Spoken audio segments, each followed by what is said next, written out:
இந்த மாதிரி ஒரு வலு இழந்த காங்கிரீட்டை உடைக்கையில் நான் பக்கத்தில் சீட்டு போட்டிருக்காங்க. நான் இந்த காங்கிரீட்டை உடைக்கையில் வந்து பார்த்திங்கன்னா ஜல்லியாக இருக்குது. இந்த மாதிரி என் சைட்லேயோ இல்லை அப்படின்னா என் வீட்லேயோ வரக்கூடாது அப்படின்னா ஒரு 5 பாயிண்ட் சரிங்களா. இதை நீங்கள் வந்து கவனமாக கவனித்து இதை உங்களோட ரூஃப் காங்கிரீட்டை நீங்கள் வந்து அப்ளை பண்ணிங்க அப்படின்னா இந்த மாதிரி உங்களோட காங்கிரீட்டு வலுவிழந்து இல்லாமல் 100% ஸ்ட்ரென்த்தை வந்து அட்டைன் பண்ணுறதுக்கு வந்து இது வந்து யூஸ்ஃபுல்லாக இருக்கும்.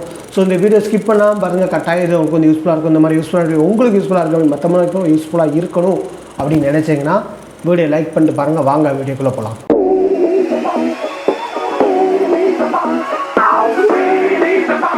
ரூஃப் காங்கிரீட்டு ஒரு பாதி வந்து ரூஃப் காங்கிரீட்டு, மீதி உள்ள பாதி போர்ஷன் வந்து பார்த்தீங்கன்னா சீட். இப்போ இந்த சைட்டில் வந்து என்ன பண்ண போகிறோம் அப்படின்னா அந்த சீட்டை ரிமூவ் பண்ணி இந்த பழைய ரூஃபோட ஒரு 5 வருஷத்துக்கு முன்னகுட்டி போட்ட ரூஃபோட இப்போ நம்ம புது ரூஃபை வந்து ஜாயின் பண்ண போகிறோம். அந்த ஜாயினிங் ப்ராசஸ்க்கு யாருனே நான் ஓல்டு ரூஃபோட ஜாயின் பண்ணணும் அப்படின்னு ஒரு வீடியோ போட்டிருக்கேன், அதை உங்களுக்கு தேவைன்னா பார்த்துக்கோங்க. ஸோ அந்த மாதிரி இதில் பண்ணாமல் இதில் நம்ம வந்து என்ன பண்ணியிருக்கோம் அப்படின்னா அந்த காங்கிரீட்டு இந்த காங்கிரீட்டு ஒரே லெவலில் நம்ம வந்து பண்ண போகிறோம். ஸோ அதனால் என்ன பண்ணியிருக்கோம் அப்படின்னா அந்த 4.5 இன்ச்சுக்கு மட்டும் வந்து பார்த்திங்கன்னா நம்ம வந்து உடைச்சிருக்கோம். அந்த மாதிரி உடைக்கையில் இதில் வந்து என்ன நம்ம வந்து கவனித்தோம் அப்படின்னு நீங்கள் வந்து பார்த்தீங்கன்னா உங்களுக்கு வந்து தெரியும். அது அப்படியே ஜல்லியாக வருது பாருங்கள். அதை உடைக்க வந்து பார்த்தீங்கன்னா ஒரு காங்கிரீட் அப்படிங்கிறது என்ன அப்படின்னா பாறை மாதிரி இருக்கணும். அது வந்து ஒரு மணல், சிமெண்ட்டு, ஜல்லியை எல்லாத்தையும் மிக்ஸ் பண்ண ஒரு பாறை சரிங்களா.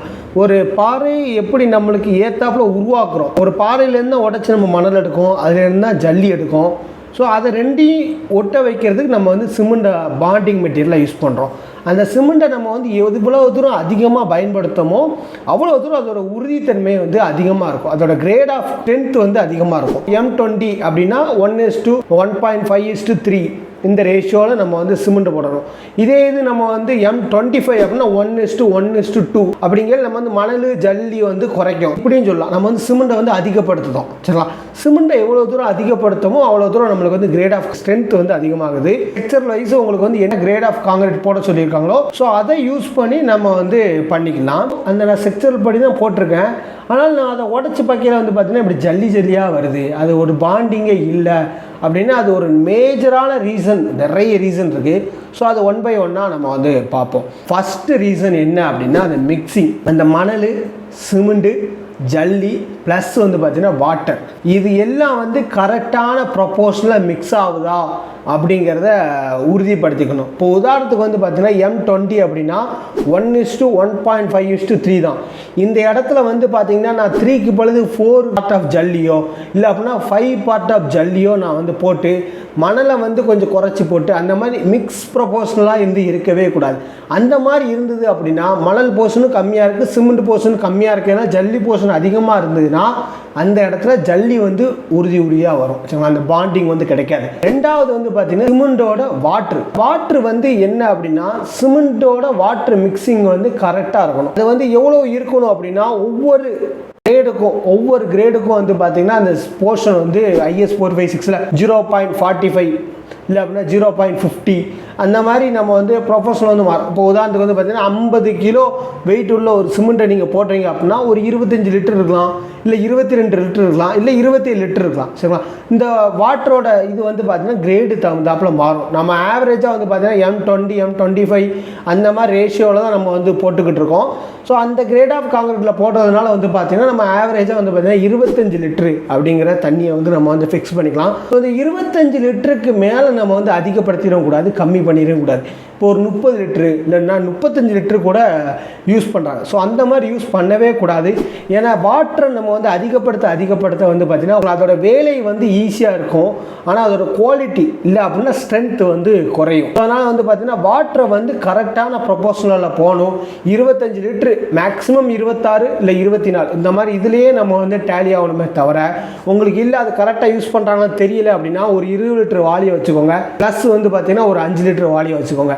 இது ரெண்டையும் வச்சு அவங்க ஒவ்வொரு பேக் ஆஃப் சிமெண்ட் போடையிலையும் இதில் ஒரு வாளி ஊற்றி மேட்ச் பண்ண சொல்லுங்கள். இந்த மாதிரி பண்ணாலும் நம்மளுக்கு வந்து பார்த்திங்கன்னா அந்த பாண்டிங் வந்து கரெக்டாக இருக்கும். மூணாவது வந்து பார்த்திங்கன்னா அந்த கெமிக்கல் நம்ம வந்து யூஸ் பண்ணலாம் சரிங்களா.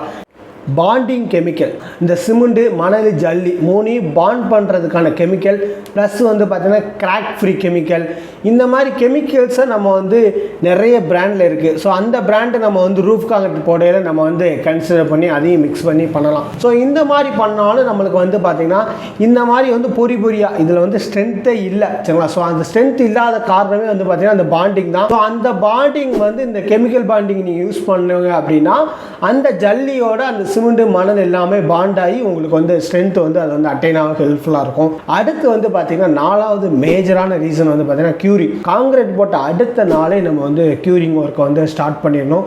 அந்த க்யூரிங் ஒர்க் பார்த்திங்கன்னா மேக்ஸிமம் 28 நாள் வரைக்கும் நம்ம வந்து இந்த க்யூரிங் வந்து கண்டினியூ ஆகிக்கிட்டே இருக்கணும் சரிங்களா. ஏன்னா ரூஃப் காங்கிரீட்டை பொறுத்த வரைக்கும் பார்த்திங்கன்னா வெறும் 50% தான் நம்ம போடுற மணல் சிமெண்ட்டு ஜல்லி எல்லாமே வெறும் 50% தான் ஸ்ட்ரென்த்து கொடுக்கும். மீதி இருக்க 50% ஸ்ட்ரென்த்துமே வந்து பார்த்திங்கன்னா நம்ம பண்ணுற க்யூரிங்கில் தான் இருக்குது. ஸோ இந்த க்யூரிங்கை வந்து ப்ராப்பராக நம்மளோட எக்ஸ்டெண்ட் பீரியட் 28 நாள் வரைக்கும் வந்து பார்த்திங்கன்னா நம்ம வந்து கொடுக்கறதுக்கு வந்து ட்ரை பண்ணணும். மினிமம் வந்து பார்த்திங்கன்னா ஒரு 14 நாளாவது கொடுக்கணும். மேக்ஸிமம் வந்து பார்த்திங்கன்னா 28 நாள் தான் கன்ஃபார்ம். அதுக்கு மேலே கொடுக்கறது வேஸ்ட். 28 நாள் வரைக்கும் கன்ஃபார்மாக கொடுக்கணும். உங்களால் கொடுக்க முடியல அப்படின்னா மினிமம் ஒரு 14 நாளாவது கொடுத்து ஒரு 90% நம்ம வந்து அந்த ஸ்ட்ரென்த்தை வந்து அட்டைன் பண்ணுறதுக்கு வந்து பார்க்கணும் சரிங்களா.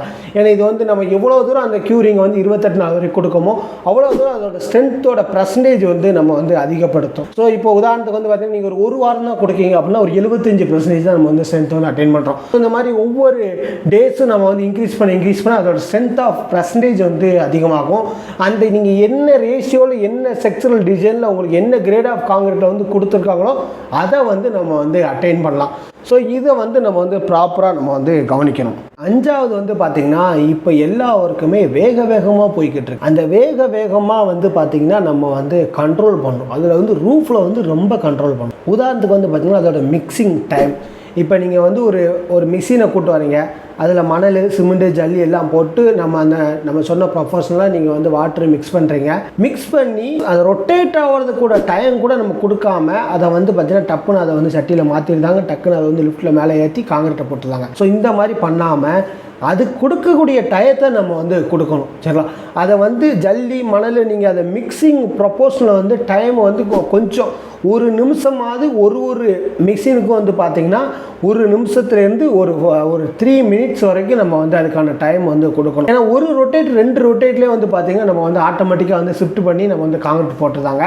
ஸோ இந்த மாதிரி பண்ணாலும் வந்து பார்த்திங்கன்னா செக்ரிகேஷன் ஆகிடுது. அந்த மணல் சிமெண்ட்டு ஜல்லி எல்லாம் பிரியுறதுனால வந்து பார்த்திங்கன்னா இந்த மாதிரி உடைக்கையில் நம்மளுக்கு வந்து துகளாக ஜல்லியாக வலுவிழந்த காங்கிரீட்டாக நம்மளுக்கு வந்து உருவாகுது.